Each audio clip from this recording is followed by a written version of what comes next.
Hi, this is Hayden. I want to go over the recent web assignment that you completed because a lot of people got the right answers, or at least some of the right answers, but didn't have the right reasoning. So I want to make sure that you understand the sort of the rationale behind how these principles are applied. So let's look at the worksheet.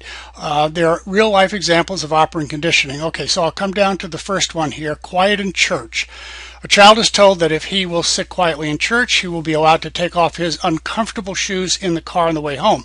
He does sit quietly in church and sighs with relief as he removes his shoes for the ride home. So what we're told here is that he is showing a behavior in order to avoid something unpleasant.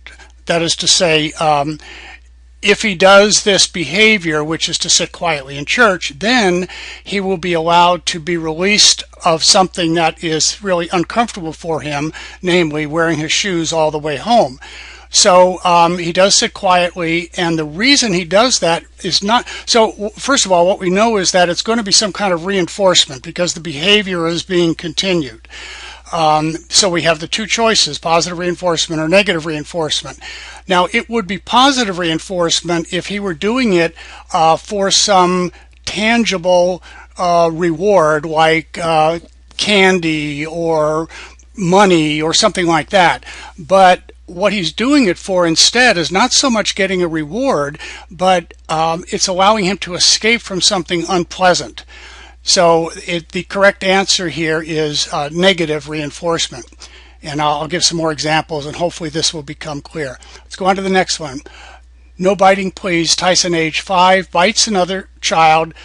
He's taken out of the toy room and has to sit quietly.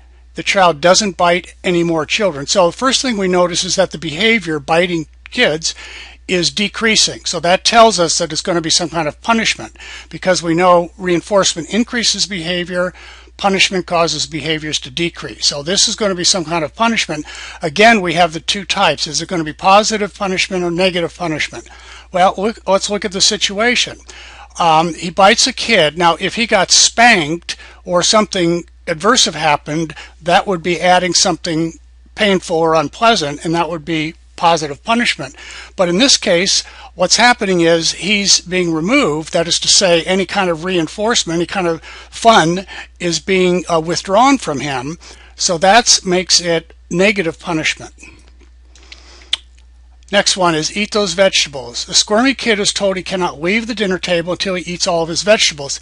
He does eat all of his vegetables because he wants to leave the table. All right, so the behavior, eating the vegetables, is strengthened. So that tells us it's going to be some kind of reinforcement. Again, we have positive or negative reinforcement here. It's similar to that first example, quiet in church. If this squirmy child was told, okay, we know you don't like your vegetables, but if you eat them all, then you get your choice of desserts, or you get seconds on desserts or something like that, that would be like a reward. That would be positive reinforcement. But in this case, he's doing it, eating the vegetables, which he doesn't like, because that allows him to escape this something unpleasant, which is that name with the table with all the adults talking, and he's not interested, it's boring, whatever. So that makes it negative reinforcement. Next one is SeaWorld. And this is pretty straightforward. Here we have an example of an animal, in this case, doing something, repeating it because he gets a reward. So that positive reinforcement is the correct answer there. The next one is curfew. You lecture a teenager for missing curfew. Now, the teenager hates to listen to the lecture, so that's adversive. But as a result, he doesn't miss curfew again. And it says in parentheses, the behavior of missing curfew decreases. So when you see that behavior decreases, that alerts you right away that it's going to be some kind of punishment. And again, we have the two types. In this case, the teenager is exposed to something that is adversive, the lecture. And so that is sort of like a spanking, maybe to a younger child. It's adding something unpleasant, in order to make a behavior decrease. And so what we have then here is positive punishment. Mr. Generous, people give money to charity because it reduces their taxes. The behavior of giving money gets repeated in the future. Okay, that tells us right away it's going to be reinforcement. And then it goes on, because doing so will mean you can avoid paying income taxes. So we're doing this behavior not because we're getting something not because we're getting something like a tangible reinforcement, like a positive reinforcement reward, but what it means is that we can avoid something we don't want to do. In other words, paying taxes. So it's reinforcement, all right, because the behavior decreases, and it's negative reinforcement because the behavior is occurring in order to avoid something unpleasant. Nicely done. A person receives a raise for a job poorly done, and then they continue to do the job poorly. No surprise there.